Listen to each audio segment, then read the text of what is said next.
So after I got involved in my professional career, I went on to get certified in hand therapy, and I'll talk about that later. What I wanted to do is just briefly talk about, how OT started. And OT started around the turn of the century, and it was, early 1900s, and historically it started out in mental health.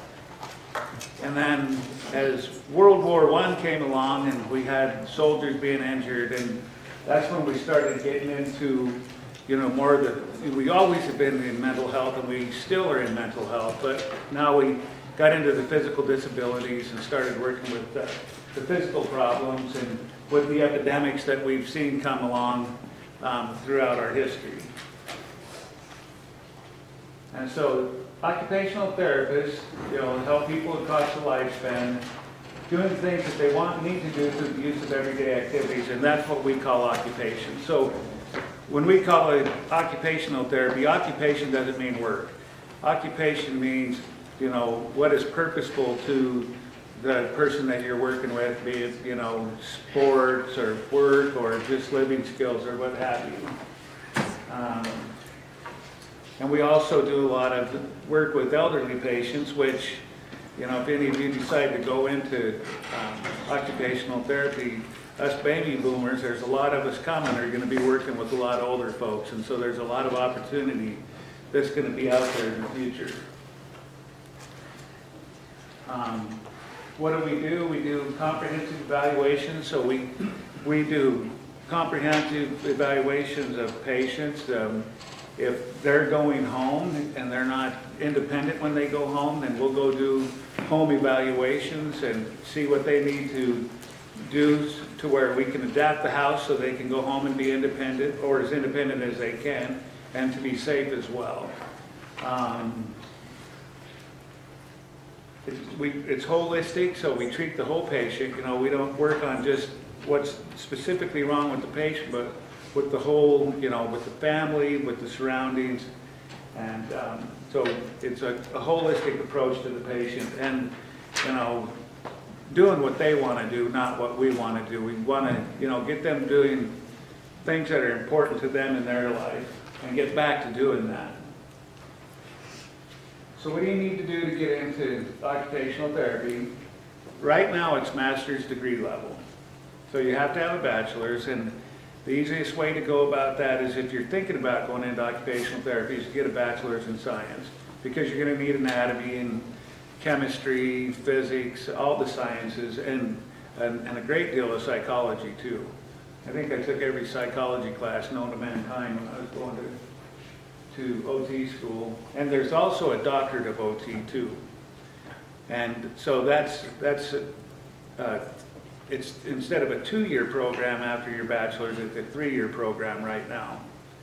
And the American OT Association has made a target date for OT to be a doctorate level entry in 2025.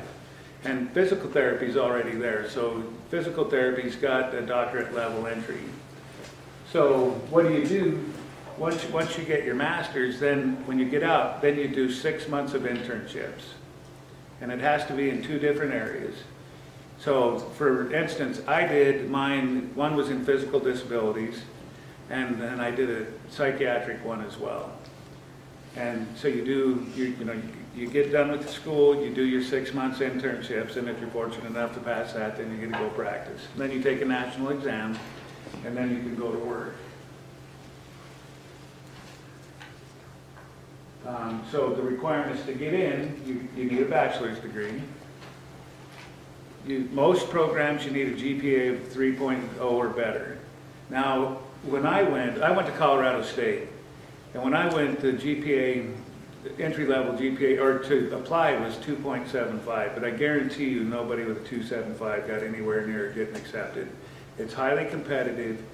There's only so many slots for it, so I would not look at the 3.0 and say, I just got to have a 3.0. I'd be striving for much better.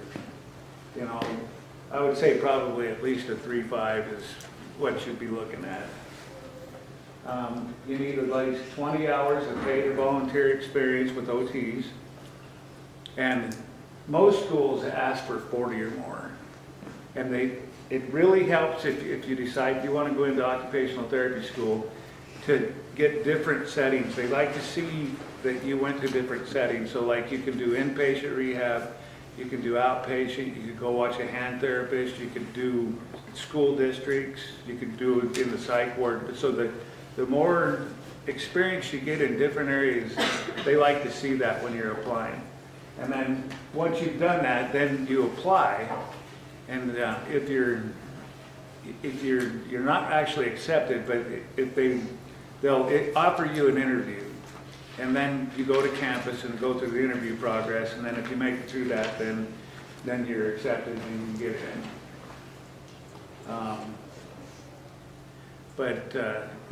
A lot of the sciences, like I said, if you get a bachelor's, if you get it in science, you'll be farther ahead, because you don't have to have a bachelor's of science, but you'll have to take a bunch of science classes before you get in to get accepted. Like when I went, I'm from Cody, and I couldn't get the gross anatomy, and I didn't take physics. I started in PAL. And so I was accepted on a contingency. I passed those two classes. So I had to go do a summer semester, and then I passed them, and then I was let in on a contingency because I passed those. Any questions on that? So where do we work? We do inpatient rehab. So that's in the hospital. The patients are there for longer periods of time than they are in the acute. So this is the type of people you see in there are stroke patients, traumatic brain injuries, multi-trauma, and that inpatient setting has changed a lot since I've been around. I'll talk about that a little bit later. And then outpatient rehabilitation is what I do. But I have specialized in orthopedics, so I don't see hardly any neurological patients. I might see one every 4 or 5 years. So mine is just basically orthopedics. But there's other outpatient settings. There's pediatrics. There's neuro rehab. So you're working with the strokes and traumatic brain injuries.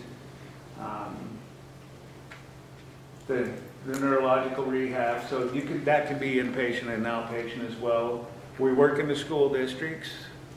I did a practicum in a school district when I was in college, and that wasn't my favorite thing to do, but if you love, well, I love kids, but it was just, I was in a big school district and you didn't get to do any hands-on with the kids. You were just going to meetings and being a consultant. Mental health, we're still big in mental health, so we're in psych units.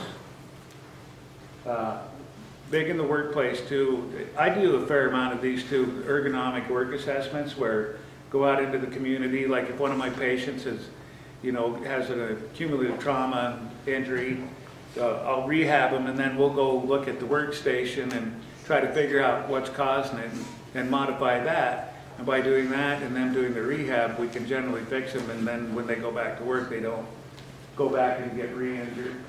Home health. And again, this is going to be another big thing in the future with all us baby boomers. There's nobody wants to go to the hospital. Everybody wants to be at home. And insurance companies like you to be at home too. They don't like you to be in the hospital. So home health, I think, is going to be a big thing in the future.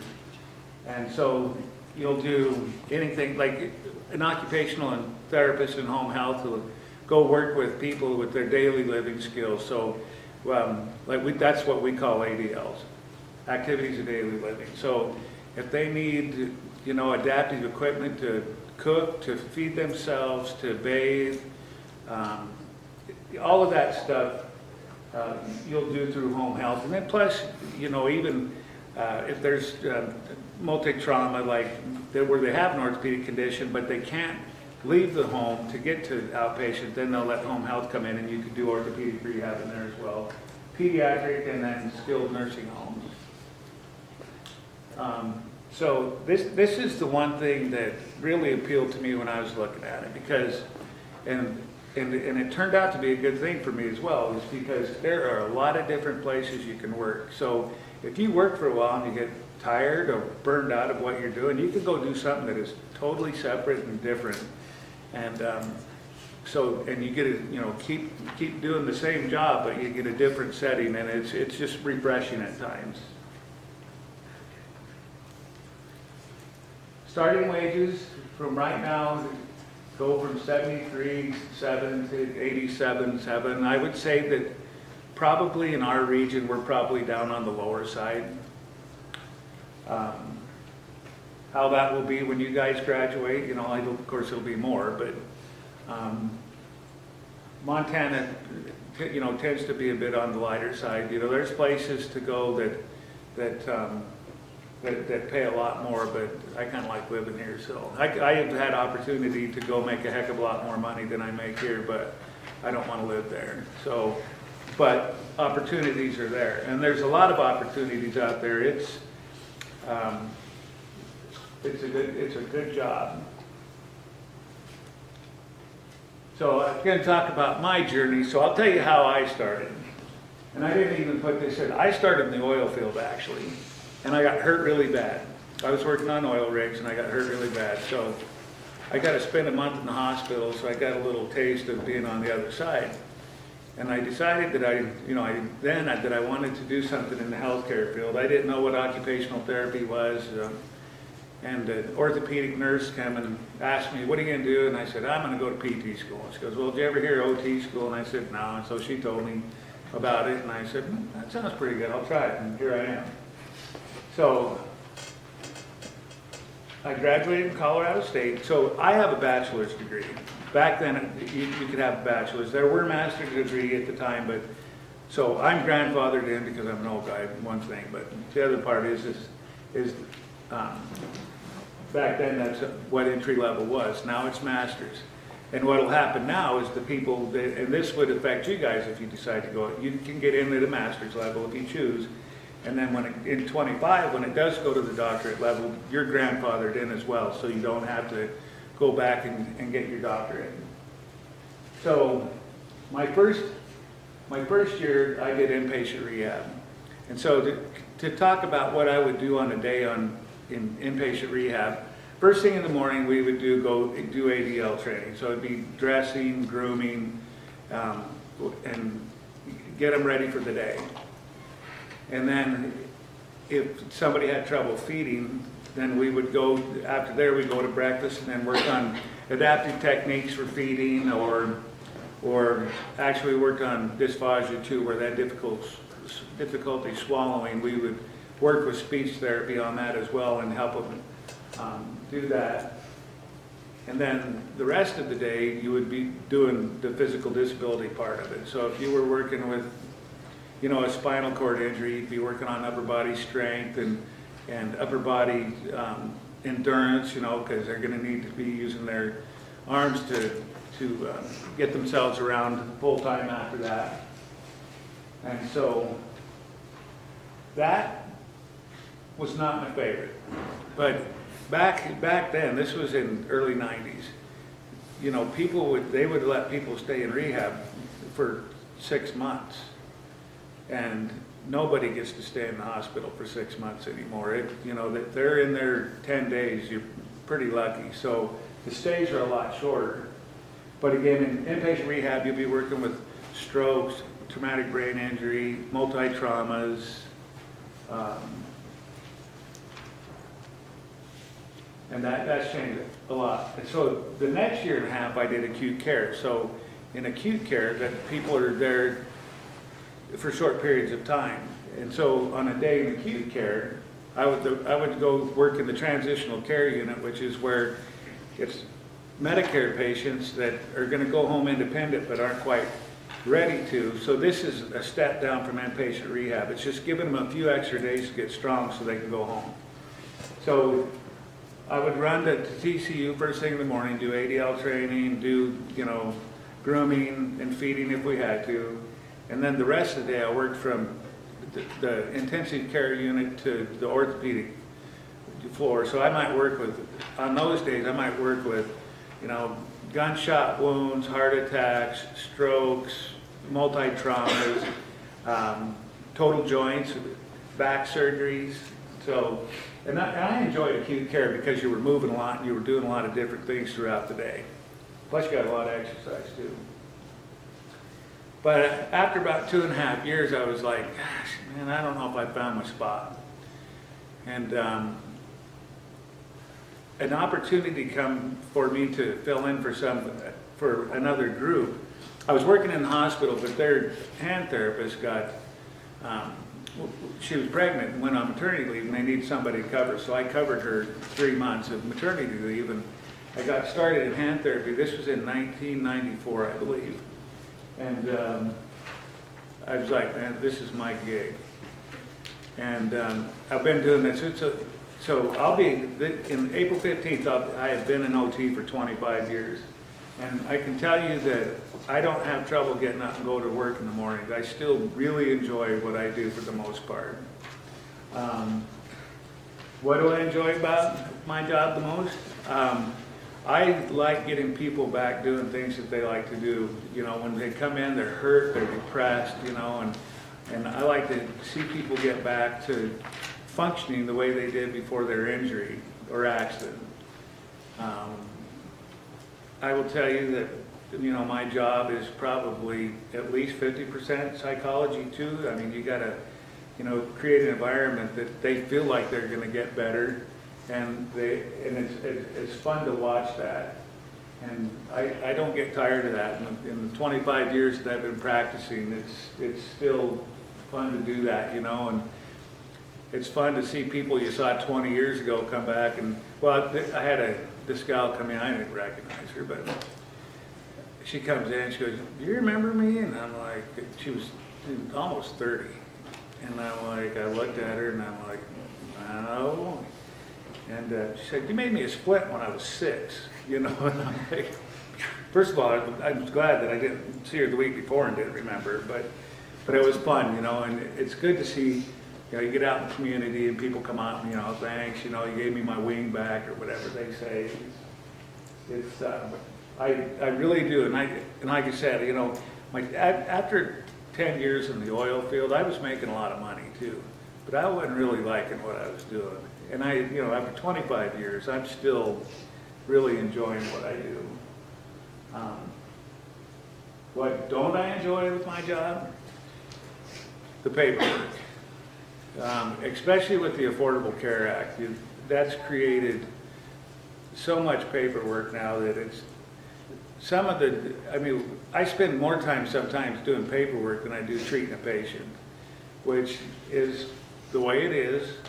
And unfortunately for you younger ones, it's not going to get any better either. So be prepared for paperwork, because it's going to be there. I don't care what part of healthcare you go into, there's going to be a lot of paperwork to do.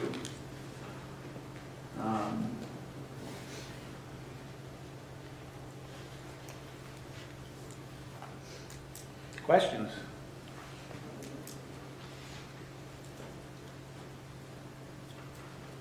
Would I recommend going into occupational therapy? I would. You know, I saw an article not too long ago, and it's still in the top 20 of the best jobs to go out into right now. PT's in there as well. But you know, you make a good living, and you get to do a lot of good for people, and I would recommend it. What are like normal hours? Hours. You know, so like when I worked on inpatient rehab, I worked 7 to 4. Now I work 8 to 5. There's a lot of good, you know, there's a lot of per diem work out there too. I mean, if you wanted to do that, to where you can go work whatever hours you want. And but I would say pretty much, you know, the 7 to 4-ish to 8 to 5s. And there's a lot of places that let you work 410s too, which I wish I could do that, but we're just not set up for us to do that. But I would love to do 410s. What made you choose OT over PT? I was naive. For just that nurse telling me, and then actually there was two things that happened that was just total weird. Is she told me what it was, and what appealed to me again was the diversity of things I could do. That was the one thing I thought, man, there's a lot of stuff I can do. And then the other thing when I went to PAL, I went into the Career Center, and they had a computer program that you just went, took inventory. It was an interest inventory. And so I went and did that, and if it didn't come up, occupational therapy come up. So I thought, well, I'll just go do it, and I haven't regretted it since. But physical therapy is a great career.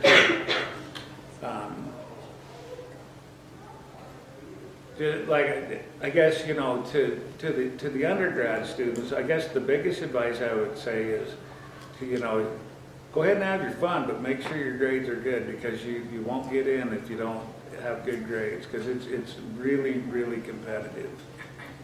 And there is a school here in Billings, University of Mary out of Bismarck has a satellite school here in Billings. I think they accept a dozen students a year. Otherwise,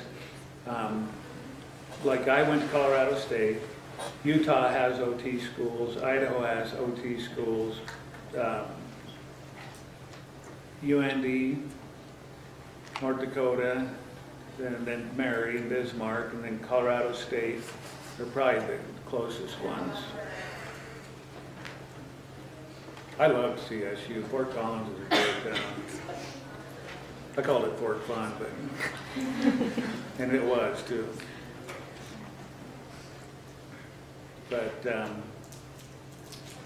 no, it's a good career. I've enjoyed it. Like I said, not too many people after 25 years can say they still love going to work, and I can.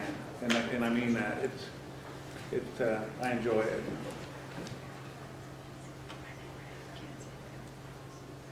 Do you know the current cost roughly of The a current master's in cost, OT? boy, I don't.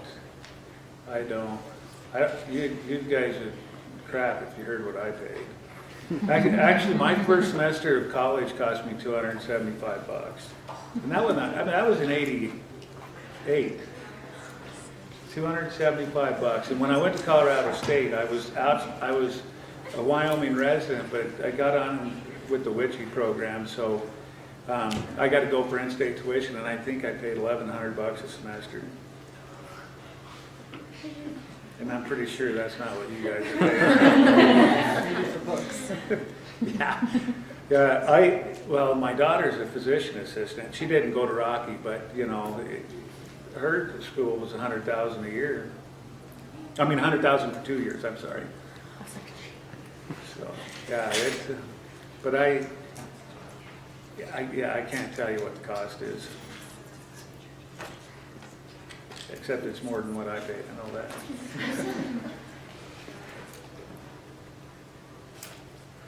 You mentioned mental health as an area. Can you elaborate on that? Yeah. So in mental health,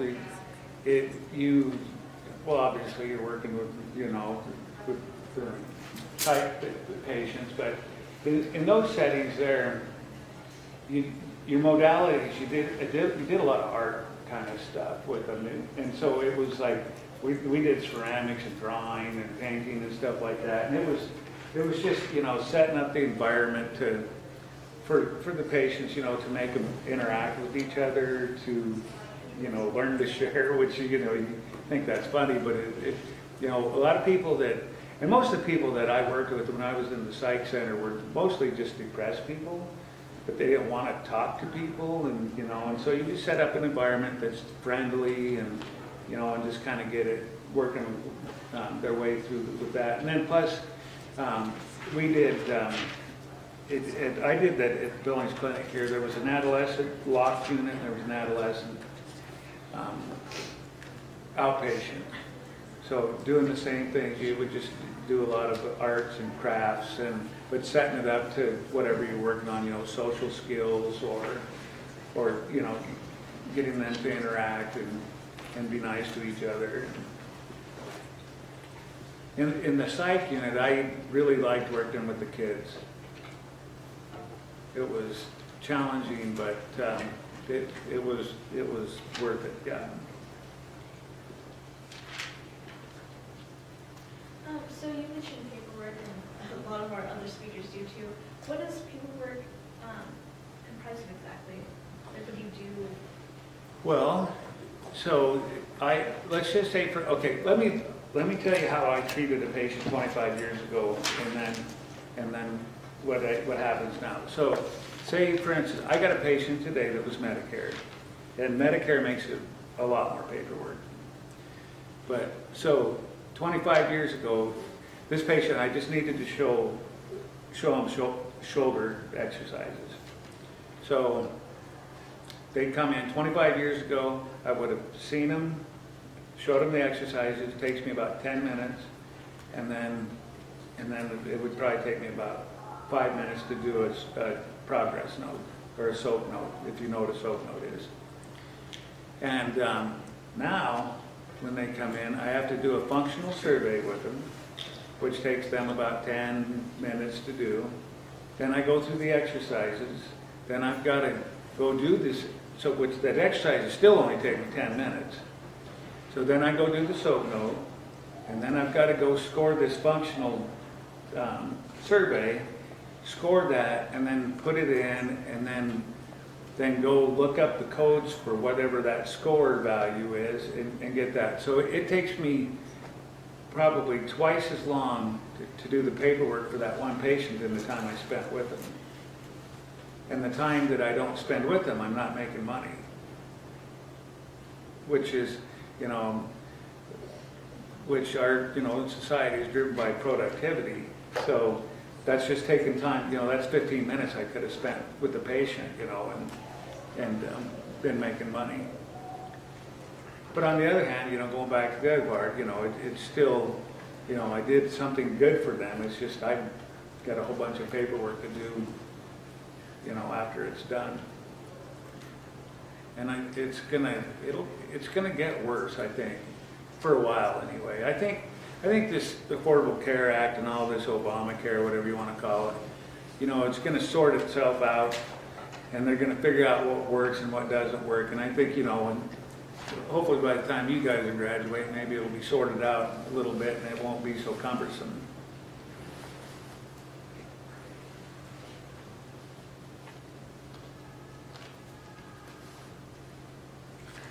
Anything else?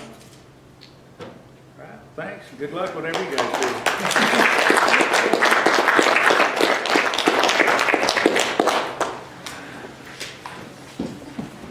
All right, so I'm going to give you guys your assignment for this week, and then I'm going to talk to you about the presentations you're going to do at the end of the semester. It won't take too long. So assignment for this week, compare and contrast athletic trainer, PT, and OT. As far as what your daily life's like, hours, salary, degrees you need, that sort of thing. Goodbye. Thank you.